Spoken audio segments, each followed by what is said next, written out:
Get up there.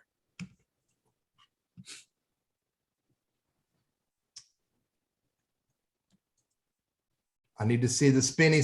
When I see the spinny, boom, you're live on lunch. There we go.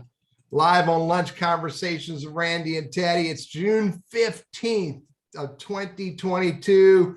And we're really excited about having our special guest on here today. Hey, he's a local guy that unfortunately I've never met. So I'm happy to have him on here.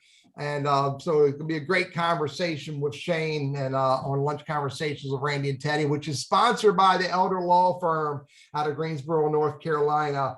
The Elder Law Firm can help you with your commitments to your loved ones in the context of estate planning, elder care planning. If you need help or you want to have a conversation with someone about those areas of elder law, reach out to the Elder Law Firm in Greensboro, North Carolina, 336-396-4551, and remind them that Randy Wooden sent you there. So cool, Randy, recording. Absolutely. And we're live.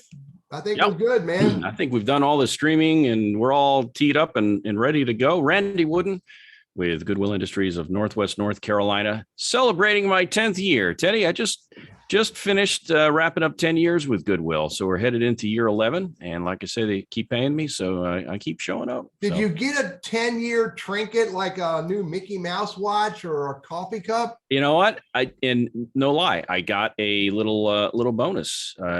Today was payday. So I did actually. When the show's over, Shane, let's meet Randy for lunch. He's buying.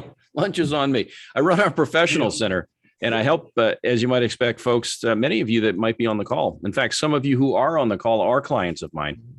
And if you live long enough, you're going to be a client of mine. So eventually everybody changes jobs. But if you live long enough. But happy to help. We work by appointment. I've got clients around the country. You can find me on LinkedIn. You can just ask around on any street corner. They'll say, I know that guy. He's been around. But I'll tell you what, we get together every Wednesday. We have a special guest to talk about stuff related to job hunting or professionals in general and so forth. And I got an old friend of mine. When I say old, I mean old. No.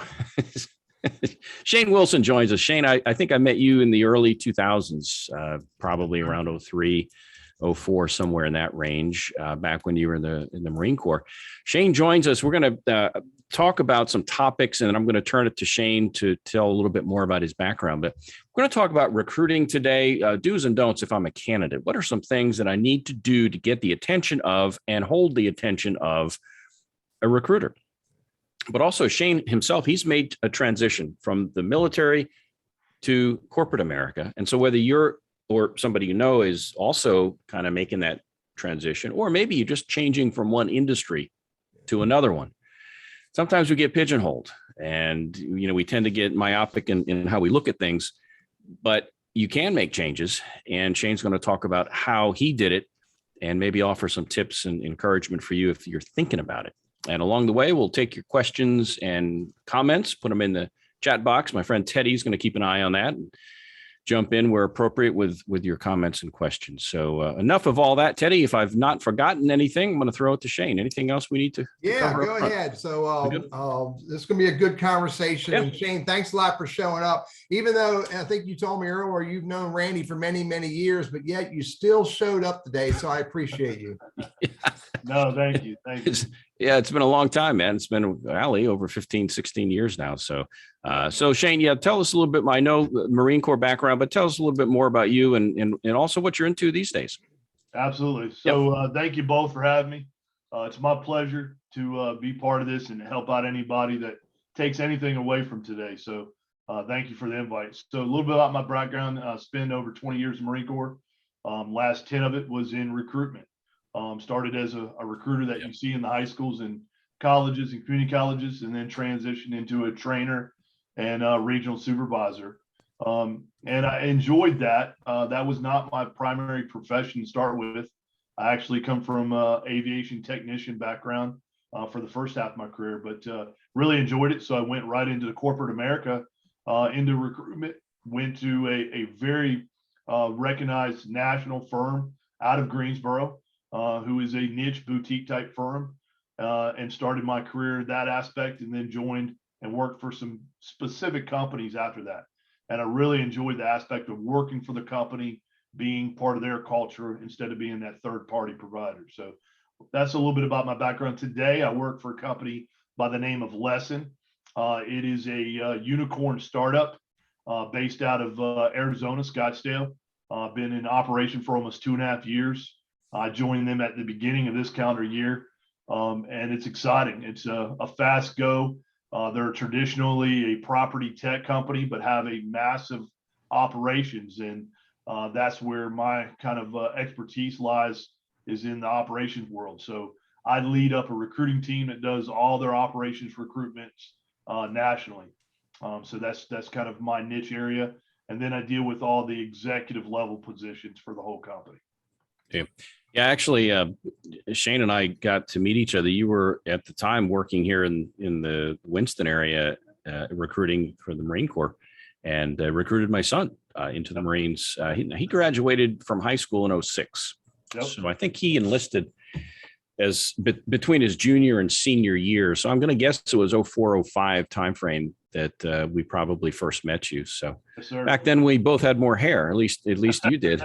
I think I've been shaving my head since I moved here. But many thanks to you for all the service, all the years in the military, and then making the transition, because ultimately, we work because we need to eat and so forth. But when we can find a role that we really dig and we feel like it's fulfilling and adds value, that's critical. And I always ask the why question of every guest. And so you're next.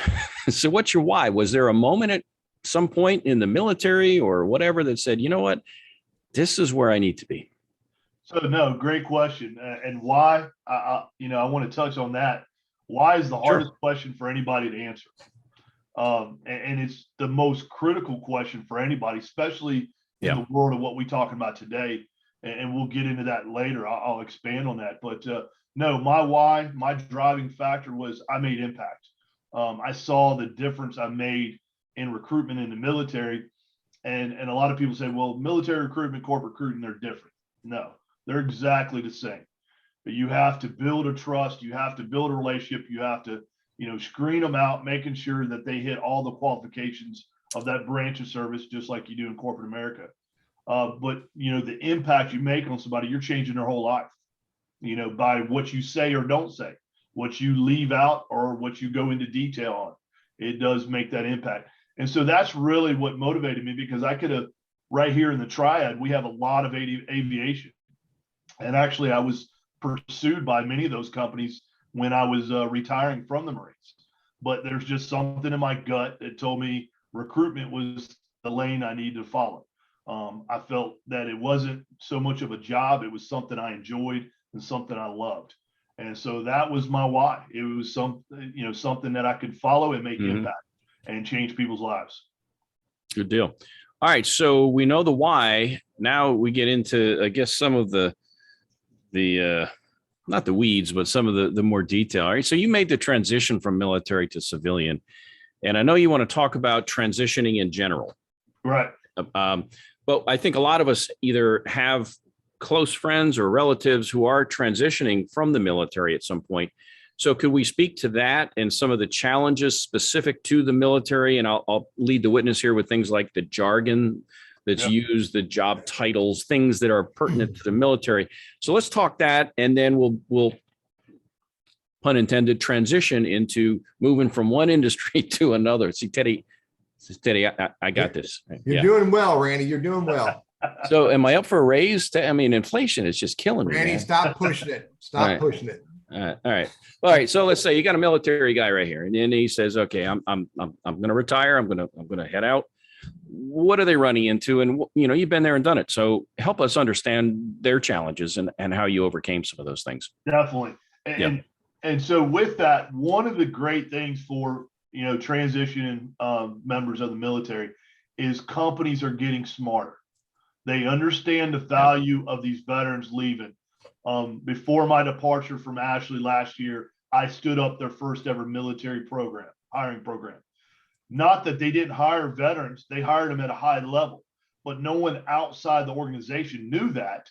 So I built a program that really put it out there that, hey, we hire veterans, and this is why they do really well in our organization. So the main thing for veterans is finding somewhere that you feel you belong. That's the first step. You got to do your homework, your research on the company. Okay, what is it about? We spend too much time a lot of times as veterans, like, hey, are they going to understand this? Those are things we should be doing earlier on when we're building our resume. Make sure we don't put too much military. On the other side, being a recruiter and a hiring manager, what I do see a lot of also is people leaving out their military service. Bad idea. A lot of people think, well, it's not necessary. It is necessary. There are soft skills that military members carry that you cannot teach. You have to be able to develop those through trial and error and over time. What we call soft skills. You're very familiar with them. Over at Goodwill, y'all teach some of those, or at least attempt to. But no, those leadership, those communications, the conflict resolution, you can't legitimately teach someone that and they become a master. They have to learn it from trial and error. So those are the benefits of a veteran. Reliability, dependability. You know that most military folks we're going to hire, they're going to show up to work when they're supposed to. Yep. Unless they get to that breaking point that they don't feel like they belong. Yeah. So there's a big statistic out there. Most veterans, they do not last more than 2 years with their first transitioning job. The number one reason why is they don't feel like they're part of that company, organization. They don't feel like they belong. They feel like outcasts. So when you feel like outcasts, you're not happy. When you're not happy, you're going to jump ship and find somewhere that you are. So that's the biggest challenge that any veteran or even companies, if there's anybody on here today that's on the hiring side, look at those ways that when you bring and onboard a veteran, especially someone freshly out of the military, someone who's been out 8-10 years, they've already worked out those kinks. But if they're fairly new or out of the military, help them transition better into your organization with a really, detailed onboarding process with their leaders and their, support elements. I wonder too, we had Stan Kimmer on last week, and Stan was a DEI consultant before DEI was cool. Okay. I mean, he's been doing it for a very long time. Right. And retired IBM. So he's been in, big leagues. He's played at that level and then made that transition after he retired. So I guess a question, you talk about belonging. They feel like they don't belong. I'm wondering, with the push for DEI, diversity, equity, inclusion, belonging, that kind of a thing, are we seeing a bit of a shift where companies are doing a bit better job maybe of being inclusive and making that veteran feel welcome? I feel so. With putting emphasis on it like I did at Ashley, communicating outside the organization that we are veteran friendly and we hire. And through my efforts last year, before leaving Ashley Furniture, we actually received a badge of, I think it was bronze, as far as military friendly companies across the United States, because of the amount that we do, the amount that we promote or have been promoted over the time. So I do think that there's a lot of organizations that have partnered with companies, and companies have developed military recruitment groups within their organization where they'll actually do, kind of meet and greet sessions of just veterans. Hey, what can we do better kind of deal? And that's helping with that belonging. But not everybody's put that emphasis on there because they're running 100 miles a minute trying to get the job done and keep the revenue monster going. I think you mentioned about Ashley Furniture, where you'd worked and you put together the veterans program. You make a great point. Companies may make a concerted effort to hire veterans when they see the applicants coming in, they see veteran, they say, let's take maybe a closer look at this guy. But on the flip side, if the general public, meaning the job hunter veterans, aren't aware that this is a company that aggressively and actively looks for veterans, there's a bit of a disconnect. Absolutely. So what are companies or advice? Because I know we've got some HR folks on the call here. And again, this thing is shared globally and galactically across the internet and podcast. And so everybody who's anybody will hear this thing eventually. So for those that are listening, if you're running a company or a department, what are some things you need to do to market the fact that, hey, you know what, we are, I'll call veteran friendly, for lack of a better word. What are some tips that you can give to hiring officials and companies? making partnerships, and there's many different areas out there you can make partnerships with military spouses programs. There's different groups out there that's what they emphasize on, hiring for heroes. They're kind of almost like a recruitment platform to assist in driving to that target market. A big company, a company that has a big marketing platform, they actually write GI Jobs magazine and Military Spouse magazine. They are a great partner. I've partnered with them in the past as well. They have all the resources set up as far as the platform through Facebook and Google ads and things like that. And they have job boards that are geared towards those. So that's a good, easy way to do it if you don't have the internal structure of hiring, say, 2 or 3 people that are dedicated military recruiters. So you kind of have 2 options. Do you have the manpower? If you don't, then you need to look at, paying a package deal to help do a campaign that continuously, renews with an outside organization like Hiring Our Heroes or GI Jobs. That's the best way to get it out there. And then there's a bunch of different platforms to get badges or certifications that you're military friendly. That's your focus. Yeah, and I would think too, veterans groups that I know there's several, whether they meet for coffee or they get together for different events and such. I think to be visible at those at the local level can't hurt either. So No, grassroots kind of stuff, in other words, word of mouth. Yeah. At every unemployment office, I know here in the state of North Carolina and in most states across the U.S., there is a military rep who was a veteran that works inside every unemployment office. Their whole role for the state is to help veterans transition better from one job to the other, or as they're transitioning out of the military. And they have those partnerships already with companies that are looking and really seeking out veteran specific. So you're exactly right, Randy. Those local alliances are very easy, no cost. All it costs you is a couple hour or 2 here and there to keep the relationship alive. And we're going to pivot. We'll call it pivot. We'll pivot here in a moment to going from one industry to another industry. But Teddy, there is a comment from Todd. Yep. Did you want to work that one in? Let's cue that up and see if we can. So Shane, Todd Porter is a recruiter out of Greensboro, North Carolina, who you, by the way, ought to say hello to one day. He's a good guy. And he's encountered now, Todd's using an acronym that I'm not familiar with, Shane, VEOA eligible, veteran, employee, I don't know, VEOA. Shane, does that resonate with you? I believe what that is referencing, if I'm not mistaken, Todd, is their discharge status. And you can actually Google that and it'll break it down for you, whether they're under honorable conditions, bad conduct. That's what that's referencing. If you've seen that on a resume, most likely that means they were honorably discharged or other than honorable, but under honorable conditions. And when it says discharge negative. It does stand for Veterans Employment Opportunities Act of 1998. And Shane, you're speaking to that. You're right. Yeah, and also it says eligible after it, so that means that they're good to go. All right, well let's pivot then. Now, okay, forget military for a moment, but let's just say I've been in banking for a long time, and whatever industry I'm in, I want to make an industry change. People have done it, but I get a lot of questions from my professional center clients that say, hey, you know what, I'm kind of burned out and, I could stay in the field, but dadgummit, there ought to be something else out there. I just don't know how to go about that transition or pivot. Yeah. What do you say to these guys? How can you make this happen? So the first thing, it goes back to the question you threw at me right at the beginning, Randy, why? You got to have that heartfelt reason why. So when you go into an interview, you're going to get some context of a question that's going to lead to the why. Hey, why are you leaving this after so many years? Those hiring managers are going to ask that, find out what's driving it. And then what is it that you do have passion for to do, that you have a skill set, whether it's a small one or a medium one.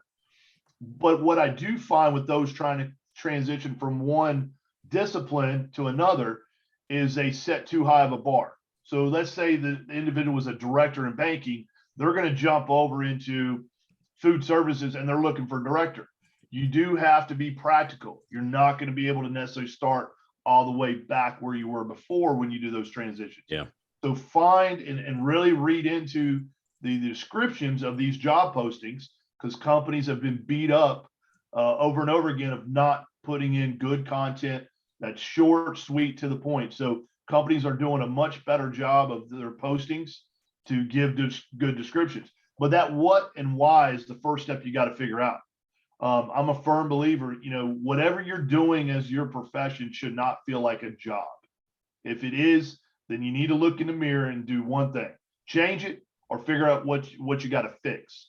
So either way, you got to change something. I've applied that to my kids throughout their whole time through school, going into college and now the workforce. And as soon as they ask me a question, they know the first thing I'm going to ask: why? Why? They're already prepared, and they answer it without a hesitation. So that's the first thing in any transition in this job market. It's on fire. And fortunately for the seekers, the job seekers, it's their world right now. They have it in the palm of their hand. There are many openings out there with companies growing, with people starting to work their own businesses. It's created even more openings and opportunity. So you really just got to do your homework, have that passion, that drive of why am I doing this and what is it I really want to do to have fun. Yeah. So people have made changes. I know Mike had a question. Teddy, I'll just take it. But to paraphrase, look, from a recruiter standpoint, you got your recruiter hat on now, Shane. Right. So Mike's been in an industry for a long time. He says, let's make a change. Any tips or magic pill that he can take that will help make him more attractive in this other industry? He seems to be running in like a lot of folks do. Yeah. You get kind of pigeonholed. And what do you tell a guy like that? How does he make the change? So it's really marketing yourself. The resume, unfortunately, I hate to say this, so many folks and companies put too much stock in a resume. And when I coach and teach recruiters, that's one thing I caution them and hiring managers. I'm like, listen, don't put all the eggs on that resume. That's why if I see enough in a resume that motivates me or gets me excited to have a conversation, whether it's 5 minutes or an hour, that's what I'm looking for in a resume. I'm not looking for, am I going to hire someone off a piece of paper? Because not everybody's great, especially veterans. They have some of the biggest challenges because they've never had to do it. But there's also professionals out there who've worked in the same company for 10, 12, 15 years. When was the last time they had to interview? So you got to go out and use resources that are out there, like your program over there at Goodwill, Randy. I've been over there and helped you, doing some coaching on resume. Take us to some friends of yours who are hiring managers or hiring for different positions. Ask them to look at your resume and red ink it. Don't get offended when they tear it up. Make it where it's marketable, short, sweet, to the point, but there's two things that I always tell people. You need to do qualitative and quantitative information. So numbers, tell me how many people you led. How big of a budget were you responsible for? A lot of people leave those details out. And those are things that's going to catch someone's attention. Words are great.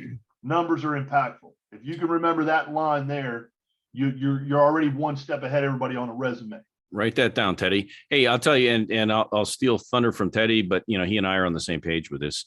And a lot of it's who you know. And if you've got somebody who can contact that hiring official or somebody in the company and say, hey, Shane Wilson mentioned he'd applied for this whatever position. He's got a great story to tell. Why don't you pull his application, see what you think? Yep. And that'll allow you to rise to at least usually a phone interview, if nothing else, because guess what? At some point I may say, hey, what'd you think of Wilson? And they ought to have an answer. But here again, that separates you because now somebody that they know, like, and trust has said, at least take a second look at this guy. Teddy?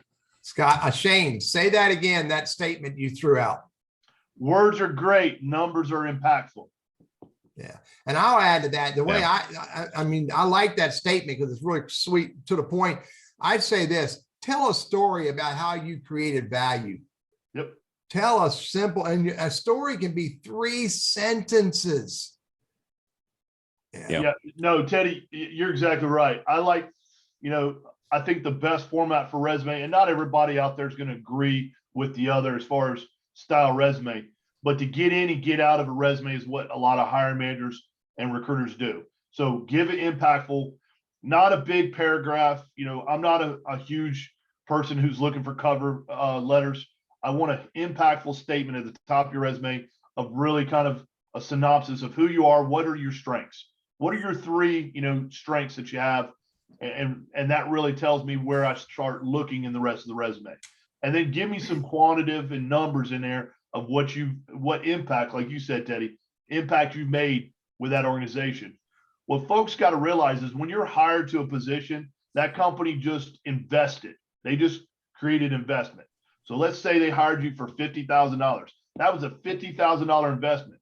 What they expect is that they get 75 to 100 out of you in that next year based on your capabilities and your impact. So that's how you got to kind of approach when you're going from one industry to the other. There is no secret pill. I kind of jumped ahead, maybe, Teddy. I saw a little note that popped up here, kind of talking about what I'm talking about. There's not a secret pill to help a recruiter employer out. It really rests on the hiring manager. I have great relationships with all my hiring managers that I work side by side with. So if I tell them that, hey, this is somebody that's unusual, they're kind of off the script, they're not someone we normally put in this role, but hey, they got value here and here, here. I need you to have a call with them. So giving that extra opportunity, but having justification of why should we hire this person? Why do they fit this role? What is it about them without this experience do they have over another candidate? Gotcha. I know we're going to take our halfway break here in a few minutes. You'd mentioned in our talking points the W's of transitioning. Those are what and why. And I think we've done the why, right? And so the what, when you say the W's, so what is what? So what I kind of what's what? The four reasons that A players make change. This is where I like to bring this in. All right. Well, okay. Let me jump in here because that's a whole other topic here. That's a big chunk here. We'll hit that after the break. Teddy, any other questions that comments we see here we want to tackle that we can knock out in about a minute and a half, 2 minutes? Yeah. Well, Lisa asked, Shane, do you have any insight on or opinion about what's with this perceived, is that the right word, or this impending recession and how it's going to impact staffing, recruiting, hiring? So I don't. The biggest thing that I've seen that has affected staffing and hiring is this remote piece. Yeah. Everybody feels that they have to work remote now. And I see she pointed out IT. IT is a huge one that companies who are what you would call butts in the seats type company, they're struggling to hire some really talented IT because they want to work from home. That's going to be our biggest challenge moving forward. But what's helping that a little bit in some companies is you got some companies are like, well, maybe that wasn't the best idea to go down that 100%. And you have others that are doing very successful with it. So it's going to be kind of a peaks and valleys for a while of this remote piece. I don't see the recession really affecting anything greatly right now in the industries other than that remote piece, because people are still making goods, selling goods, and people are still hiring all across America. Yeah. Let's take the break, Teddy, and then we'll dive into the 4 A's, or the 4 things that A players consider when making a change. Find out what those are. We're all A players. Absolutely. Hey, you're on Lunch Conversations with Randy and Teddy. Our special guest today is Shane Wilson. The conversations about transition and working with recruiters. And Lunch Conversations with Randy and Teddy is sponsored by the Elder Law Firm. I love this statement. Listen to these words. Who's important to you and how you plan to honor your responsibilities to them is important to the Elder Law Firm as well. So the Elder Law Firm helps you with the right estate planning that protects what matters most to you and your family. Call the Elder Law Firm at 336-396-4551 or go hunt them down on their website. But remember, you got to tell them that Randy sent you. Back to you, buddy. Do they get a like a free toaster for that or something? Did they get you giving them anything? No, I free? think it's a Klondike bar. It's better than nothing, right? Hey, we've got a few topics we're going to hit in this second segment of our show. We're going to talk about some etiquette, do's and don'ts. If you're a job hunter, we're going to talk about what does it mean to do your homework. And we may throw an extra little twist in there you hadn't considered. Who knows? And also, what are some of what I'll call my driving factors for change and personally? So kind of that self-reflection. But here's a topic next up. 4 main reasons that A players will make a job change. What are the 4 main things that you see throughout your career, Shane? So you were asking about the what and the why. That's the first start of transition. So what is it you want to do? That kind of goes, and I like to connect with, why do people make change anyways? You asked me the question why. A lot of times you don't even have the what once you answer the why. You may be just unhappy because your boss isn't listening, or you're just tired, you're burnt out, you're not having fun no more. Well, that kind of carries over to 4 reasons A players make change, and it is really short, sweet, to the point. First one's companies. People leave a current company to go to another company because they're excited about it. Other thing is people, the people they're working with, the culture, the feeling. The next thing is the job. They love doing what they're doing, and now they have the opportunity to do that specific job that they've dreamed of and they've worked their whole life to. Now they get to do it.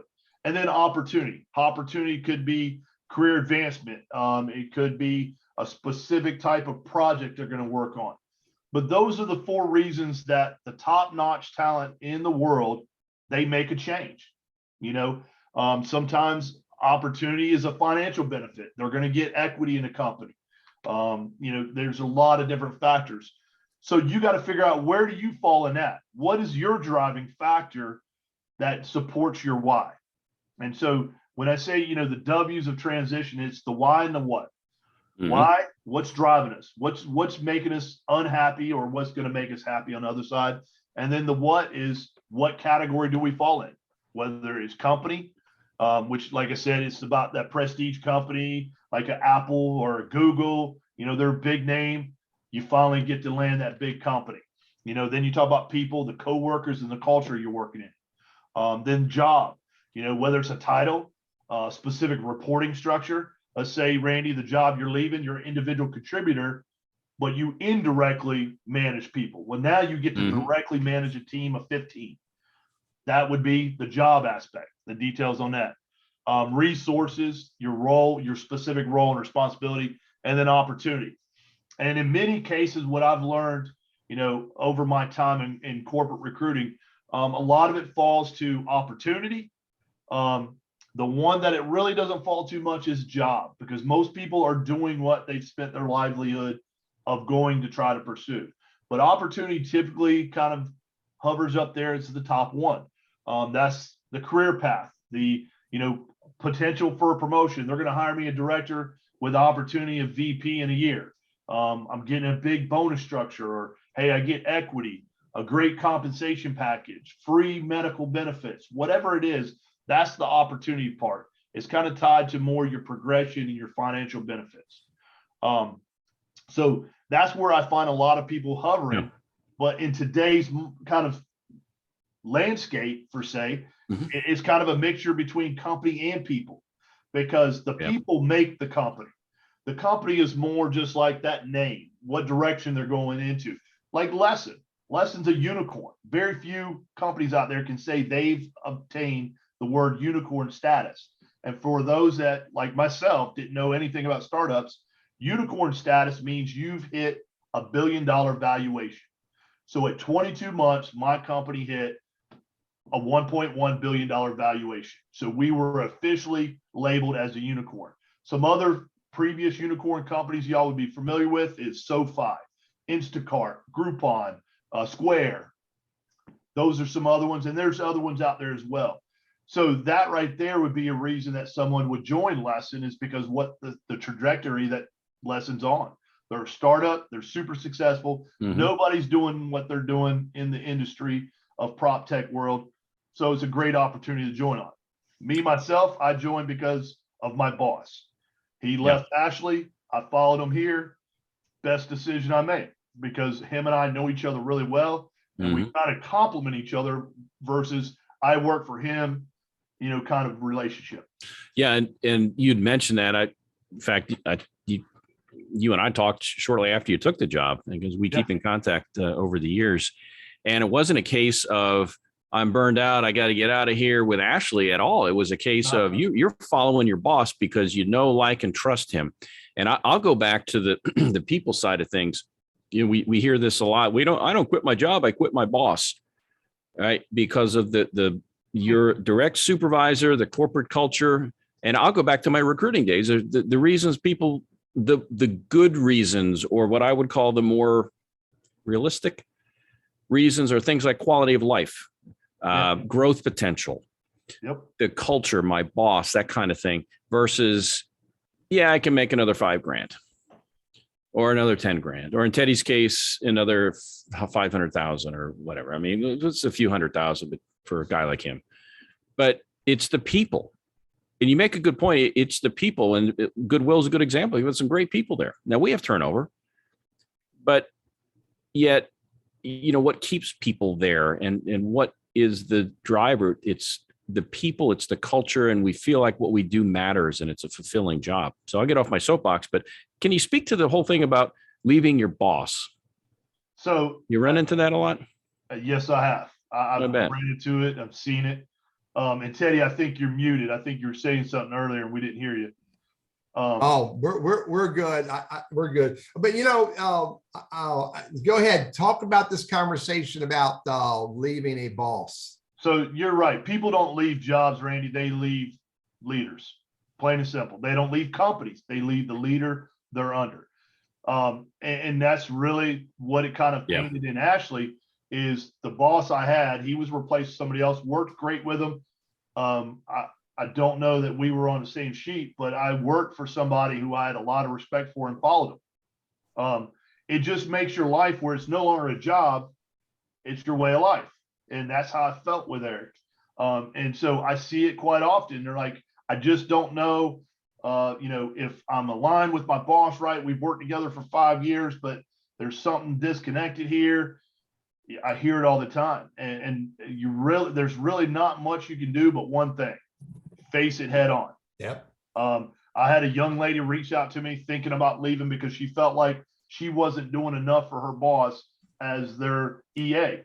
And, I said, hey, take that to him. I know him. He will be very open to talk to you and listen. Take it to him and let him know, I don't think I'm doing enough for you. Please give me more. And guess what? She's still there now, So that's the only thing. If you have that feeling in your gut, you have to hit it head on and go talk to that person face to face and say, hey, these are my concerns. Is there something you can do to help me not feel this way? That's important. I mean, we only get one journey in this body. And the worst thing we can do is be working for, a boss, that's the right word, I think, who we don't think we align with, or maybe worse than that, we don't trust nor respect in a very real way. Yep. I can picture 2 bosses in my lifetime so far. My current boss is special, by the way. She's out there. But I can picture 2 bosses that I work for that I did not trust and respect at all. Yeah. And I'm with you, Shane. You got to take it. The first time I didn't know how to deal with it. I was too young. Yeah. So, I just toughed it out. The second time I said, no, so I addressed it in a very deliberate way, and it changed nothing. So then I resolved it in a very deliberate way by quitting that job. Yeah, absolutely. And Todd, I know what a unicorn is. He said a unicorn is a company that makes more than $15 a year. I think that's what I heard. Anything else you want to talk about corporate culture or leaving your boss? Anything that you've seen you want to share? Corporate culture. I mean, I feel that a lot is, and that's where this remote piece, that's part of a culture.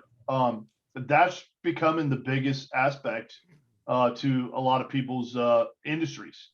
And you got to figure out what's important to you. It goes back to that what and why. Is it important for you to have the flexibility to work from home, or are you wanting to work from home because you want to work as little as you want without anybody watching you? That is my question and my challenge to companies out there with remote working. Now, there's companies that are smart where they can log how many hours you're on very, very carefully. There's some that try to do it through some of the Microsoft, aspects that they have with Office 365. Yeah. But I have to challenge people on that. Are they wanting to go remote so they can have the flexibility to slide out the door at 3 o'clock and then work from their phone? Or are they doing it because it's convenient because of their life circumstances? They're a single mom or dad or this or that. I'm for it if it makes sense, but it doesn't make sense in all aspects. I'm an in-person kind of guy, but my new adventure has me 100% remote, except for when I travel. Yeah. It was tough to transition into that because I was so used to having face-to-face contact with people. Saying, well, you didn't like that candidate. Why? Let's get into weeds. Now I got to do it via Zoom, So that's the cultural piece that we have headed to. We're going to see some challenges with that. I would say the next 5 to 7 years, where it's going to draw back in some areas, it's going to increase in others, and then there'll be a balance. I do not foresee all companies going 100% remote across the whole company, which a lot of people have suggested that may be the case. I think it's going to be blended. I think you're going to have some hybrid roles where you're going to be expected to stop in office once or twice a week. Depending on like my company, we have 1 or 2 offices, one for engineering that does all our IT stuff and one for corporate. So, but we're across the whole United States. Yeah. So we have a lot of remote, but they're in the field, they're operations. Then there's a few people like me that they hire just for what they can do. And they make some exceptions there because it makes sense. Yeah. I think those are going to be more the models that you see moving forward, but you will have in-person, that culture of in-person work. Yep. Hey, Randy, let me bring up Cindy's question. Sure. Deviate a little bit where the conversation was, but Cindy asked, she said, Shane, what do you think is going to happen with the older workers who may have retired from their career, but now they want to go back and do something they really love doing? Do you see some type of trend there with the older worker getting into new stuff? I saw that started about 2 years ago, Teddy. Yeah. Actually, I've seen a lot of more tenure workers coming out and doing great. And when I was at Salem, I had a gentleman who was a truck driver. He decided to retire. He was 74, 75 years old. He was over the road, what I call regional truck driver, out 2-3 days a week. He sat at home a week and a half. He picked up the phone, called his boss, and called me and says, "Can I come back?" And I said, "Absolutely." We hired him immediately back on. Didn't run him through orientation. I mean, he had worked with us for. Whoop.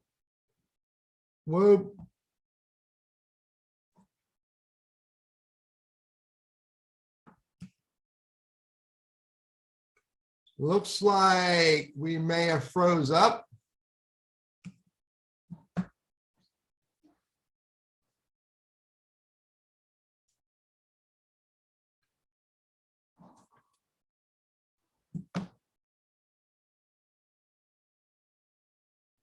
But for the most part, I've seen a big uptick over the last 2 years, and I think it's going to continue because there's a lot of talent out there that did retire early because they could, and now they can provide value now. Yeah. Plus, now we're also seeing the stock market going down a little bit, and so that may be another reason the rich guys like Teddy Burriss decide to throw his hat in the ring again and get back at it. What about Todd had mentioned, and this is mostly resume, but ultimately deciding, hey, do I want to interview this guy? And that is job hopping, tenure at a company. I see people at anymore like 2-3 years, and if you're there longer than that, like, holy cow, are you stagnant? What, good, bad, or ugly? What do you think about tenure at a company, and how long is too long or too short to make a change? So I feel there's never too long unless you're not making progress, meaning you're not moving up necessarily, unless you're in kind of a technical type industry or discipline. But if you're a leader, you need to show some kind of transition. I hired not too long ago a phenomenal VP. He's worked 3 companies the entire career. Right. So that's great. But I think that's more geared towards the hopping aspect. There was at one point, if you didn't work for a company at least 3 years or more, you were a hopper. Yep. Now, since this whole kind of mess has happened over the last 3 years, you've seen people have to take other jobs because why? Doors are closing. So to that, Todd, I dig into that a little bit. Why did you leave? What happened? I ask the hard questions. If I see value in a resume and there is a little bit of hopping, I'll dig into it a little bit more. That way I can justify that it was, with reason or cause, not because things got hard or difficult and they jumped ship.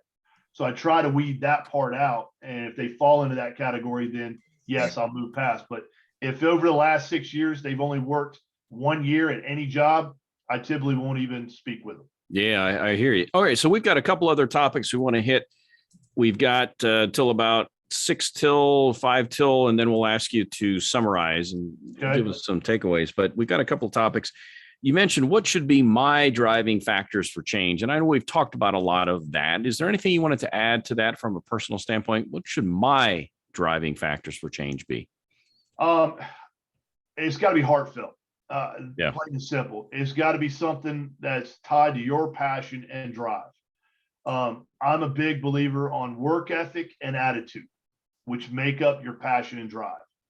And some individuals who were lacking experience or skills, they were hired because of their work ethic and attitude, the way they marketed themselves during their interview. They were hustlers, they were grinders, they got in there, good energy, didn't overtalk the interviewer.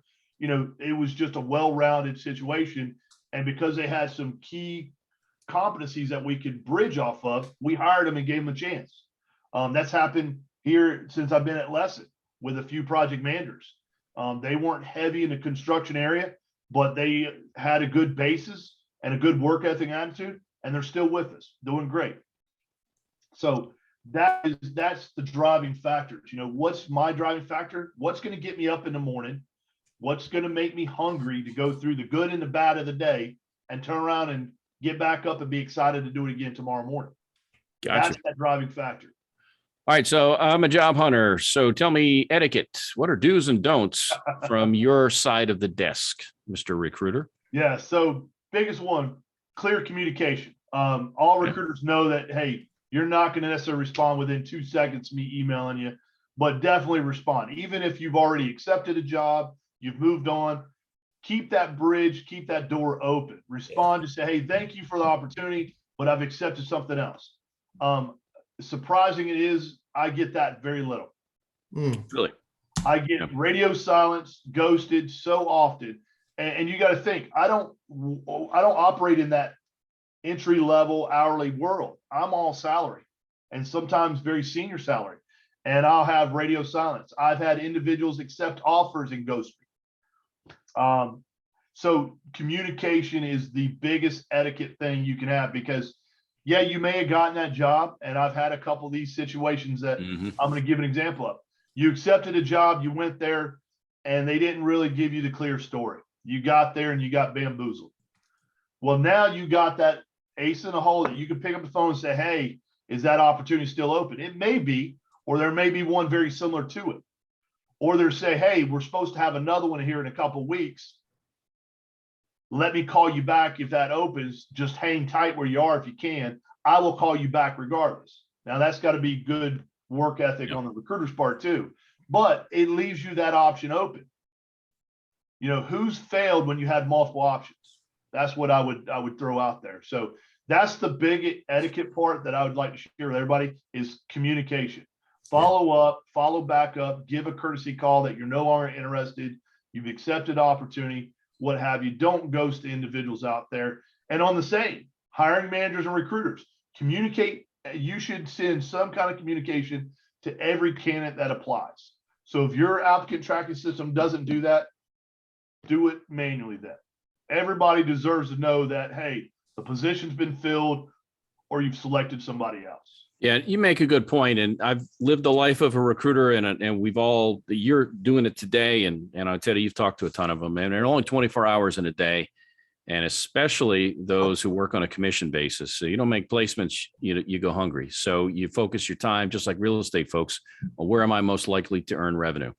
And, you're working on active job openings and active candidates. So you don't have time as a recruiter necessarily to call everybody or to personally email. But you know what? If nothing else, you can automate a system. So if somebody applies, boom, email goes out. And there ought to be, in Randy's perfect world, there ought to be a way to automate the ding letter or the ding email. It says, hey, we've elected to go in another direction. Have a nice day. But don't leave the candidate hanging. And by the same token, this sounds like some of these candidates stiff you. And guess what? Now maybe there's another opening at that company, and they send the resume to old Shane Wilson, who goes, you know what? I may not be the brightest guy, but I remember this guy, and this guy stiffed me. Yeah. What's the likelihood that you're going to move him into the process? Yeah. Zero. Yeah. And then on to that point, Yeah. that actually happened with 2 different companies I was with. Is that Somebody right? ghosted me with the previous company. This was, I think, a senior manager, director level. Yep. He verbally accepted offer, sent it to him, never heard nothing. Never got the signed offer back, wouldn't return calls.